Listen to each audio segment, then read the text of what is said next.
experienced and witnessed psychological, sexual, emotional, and physical abuse, as well as neglect, malnourishment, abandonment, and infrequent access to love and care from the age of 6 until the age of 15. Trying not to cry. I lived in 21 places before I turned 12. Only 4 of these places that I remember were houses. The rest were caravans and sheds. There was leaks, mould, and infestations. Sometimes no electricity. Sometimes drinking water that made me sick. Traumas happened every day. There are too many to count. My everyday experience of life was not safe. There was not just moments of trauma, but a traumatic context in which I lived.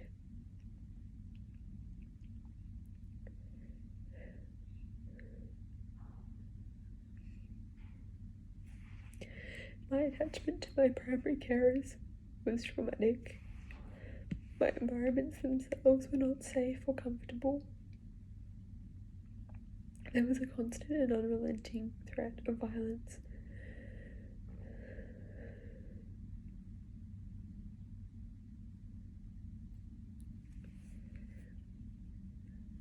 My primary caregivers were engaged in religious delusions that included a belief that I was possessed by the devil, that I was attention-seeking, and that I was fundamentally bad. My brain developed multiple identity states. That's just called DID.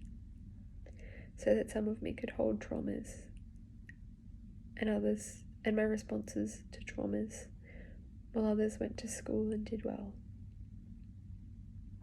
It's been 10 years since I left my traumatic environments, and I'm only just coming to terms with the fact that this actually happened to me. I've always known it, but it felt like someone else's memories.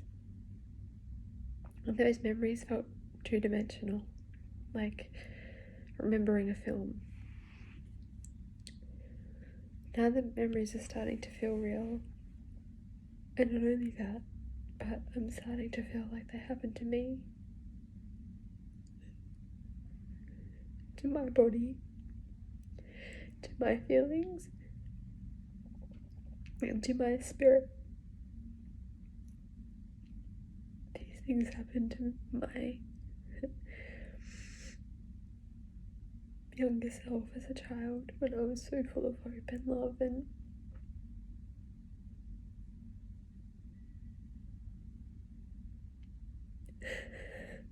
when I just cared for everybody so much, and like any children do. I'm only just coming to terms with and being able to be sad for the fact that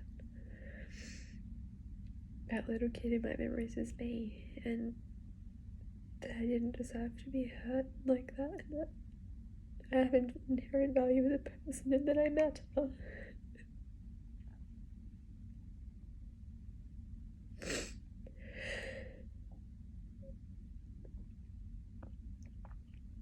And even now, saying that I matter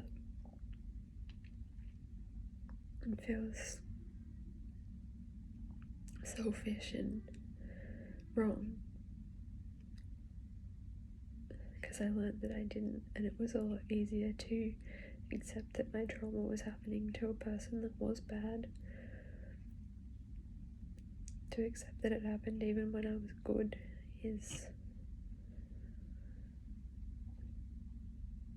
a whole other layer of grief.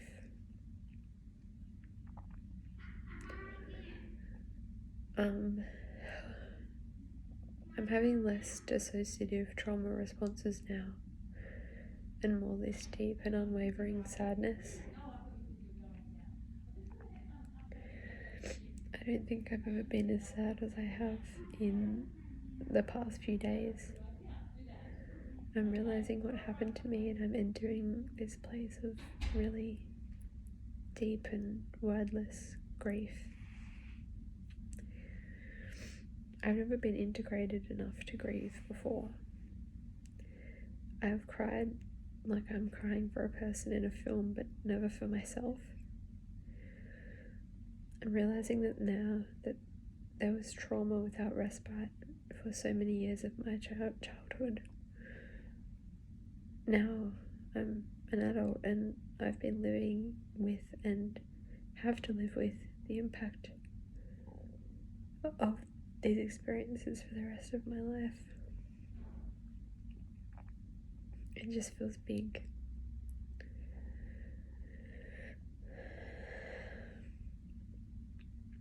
I've been crying, resting for a few days now.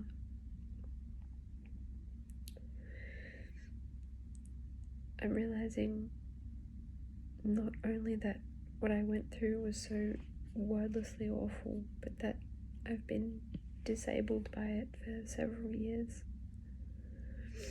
My brain went through its most important periods of development in the context of immense trauma. My trauma has left me with a dissociative disorder and complex PTSD, which mean that I've not been and still can't work or engage in my studies. And for a long time I thought that was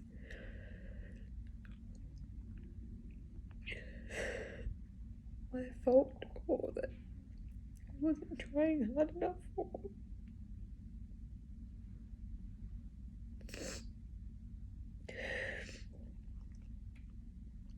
that I should be doing better and recovering faster. But I don't think I ever realised the enormity of what I experienced when I was a kid. It wasn't just one or two traumas, and there's no big trauma and little trauma. All trauma is trauma, but I don't think I ever really sat with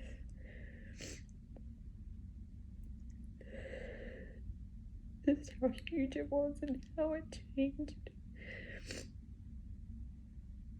everything about me and the way I see the world, the way I'm able to relate to myself and to other people. It's just devastating.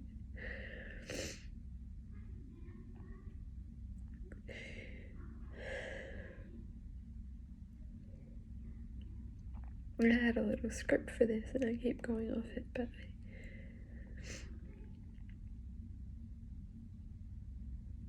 I don't know, that feels important somehow. The reasons behind why I've not been working and studying and moving forward in the traditional sense are complex and many. My DID means sometimes I forget skills necessary for everyday functioning, as I struggle very much with a sense of time and stability. With my DID I lose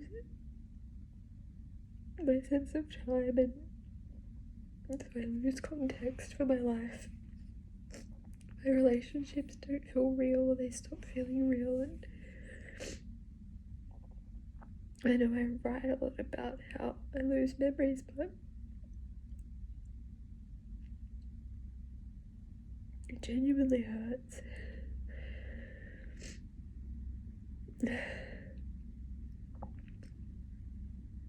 And again, like, I spent so many years just feeling guilty because with DID it's a lot of starting again and forgetting, and starting again and forgetting, and starting again and forgetting, and I feel really bad about that because I know I've lost a lot of friends and a lot of opportunities. But I just haven't been able to do it. And another thing with all this is that I don't feel safe very often, and it's taken me years just to build up a sense of of safety in my body and in my home. And now I spend a lot of my time just making sure that all those things I need to do to be safe are there. And like, a lot of the narratives that we have about people who are recovering are just, they don't do justice how long it takes and how hard it is, and how you end up with no friends because you are so bad at maintaining friendships because you dissociate so often. You just don't have a sense of time or narrative or continuousness for what you're experiencing. And it's hard, it's all really hard. And then just now be sitting with the grief of what happened to me, and also like what that means and what that's meant the past few years. It's just hard. My DID means I forget skills necessary for everyday functioning. I struggle with time and stability. I spend every day working really hard to feel safe, like I said. If any of my safety needs aren't met, even little ones like, I have to go up to bed at 7:30, and if I can't do that, I get really, really, really distressed. My DID becomes more obvious. I can still lose days and sometimes weeks to switching and dissociation. And in saying that, I'm so much better than I have been.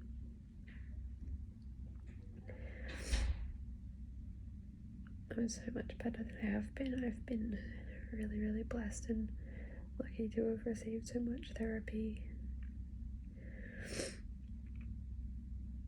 But the grief is hard. I've found it so hard to maintain friendships. I've said that already because I don't know. I feel like people don't know me anymore, and that fundamentally that they don't care, and I know that's not true, but it's just this feeling that people fundamentally like dislike me or don't care about me, and I don't want to be a bother or intrude in other people's lives. Fundamentally, I've got difficulties with secure attachment and with the belief that I'm not a bad person.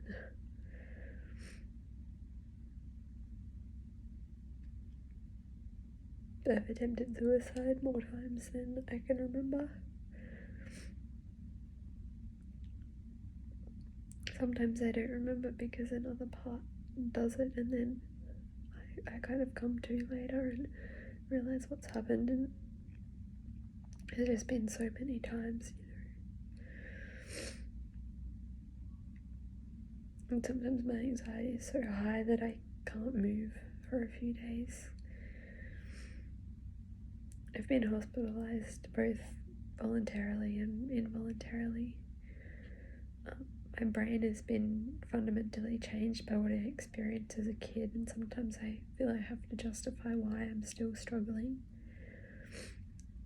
But I'm struggling because what happened to me was so immense that my brain couldn't hold it all and couldn't let me know it all until now, 10 years later. It's hard to explain to others what it's like to have experienced this and then to have engaged in an attempt to recover from it. I've put all my energy the past 5 years into reducing my symptoms and healing, but it's taken this long just to have arrived at a place where I can acknowledge what has happened to me, talk about it, and grieve for it. It takes a really long time to heal from this, and I've been doing well lately. Through trauma therapy and the correct diagnosis, I'm so much more peaceful and grounded. But I spend all my energy keeping myself that way. As soon as I think the work is over, I realize there's just more work to be done.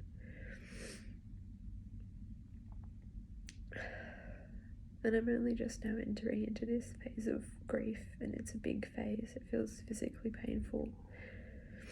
Over and over, a voice inside says, how did that did that happen to me? And I'm sad because through my DID I feel I've lost a lot of friends who I want to hold and to be held by. There's a lot of people that I miss, that I just wasn't able to feel connected to for a long time because my brain separates me from my emotions. But I miss a lot of people, and I love and care about you guys. I think I know who, comes to mind when I'm thinking about this, and people I miss, and I hope you know it too. I love and care about all of my old friends really deeply, and it hurts.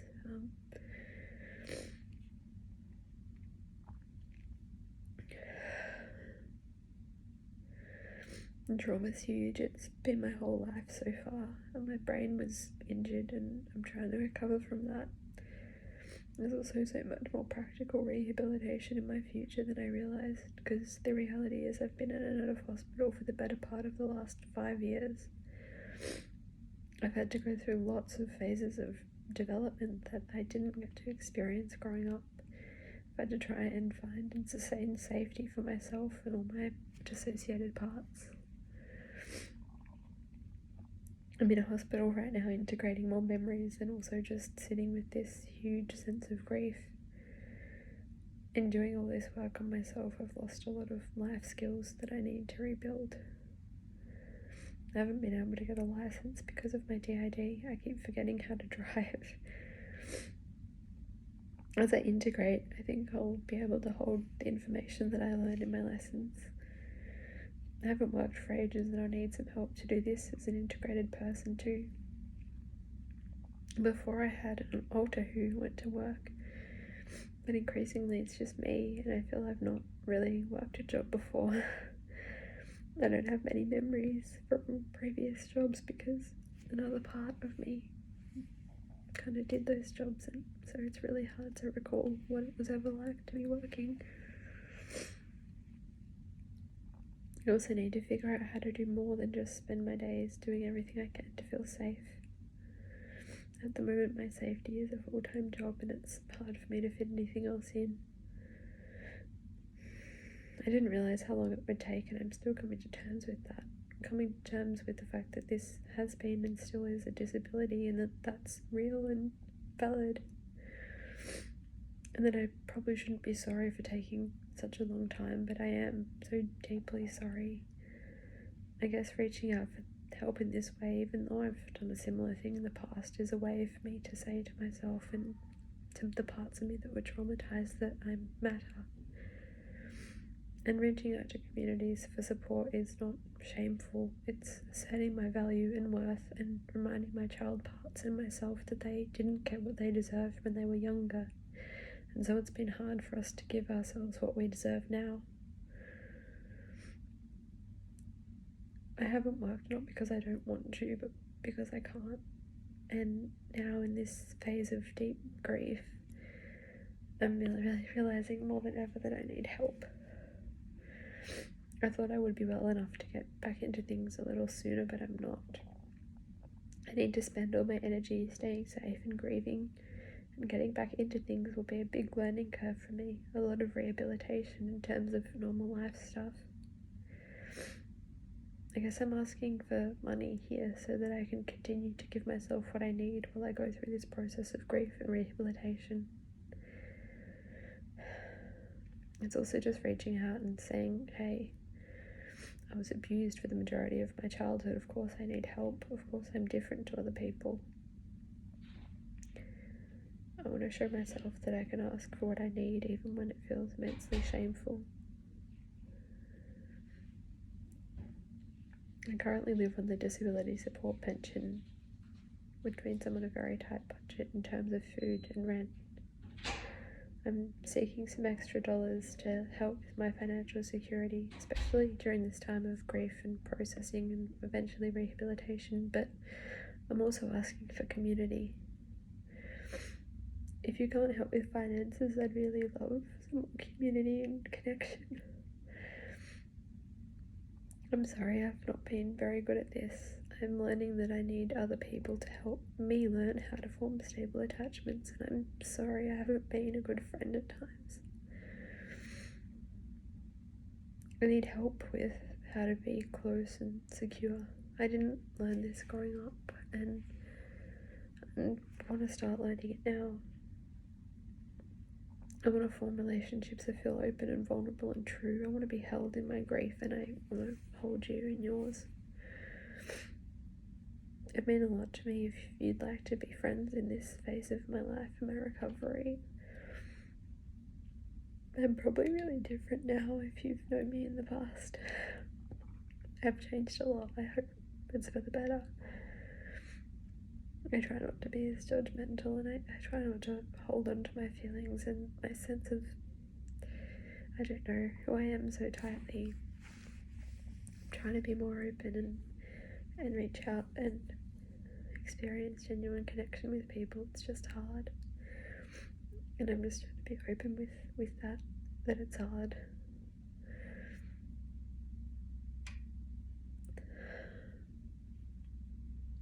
I want relationships that we can use as spaces of safety and connection and co-regulation. I need to be honest, I guess, and express that I'm in recovery from really, really extreme trauma, and it impacts my relationships. I feel vulnerable and sometimes childlike, and sometimes I feel unwanted and hurt. Sometimes I feel playful and expressive, and I want some help to reconnect with loved ones and new friends in this time. There's lots I don't understand still, but there's lots I do. And if you've also experienced trauma, I just want to cry with you and hold space for you and for both of us. I've just got a lot more healing to do than I realised, and I know this has taken years, and that sucks. But just acknowledging this grief and how big it feels, and just how much work there still is to do, and I think recovering from childhood trauma is one of the hardest things that anybody will have to do in a lifetime.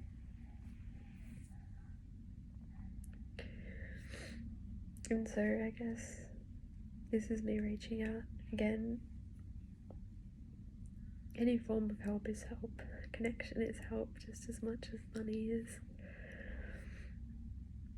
And I hope that's okay and that you're okay.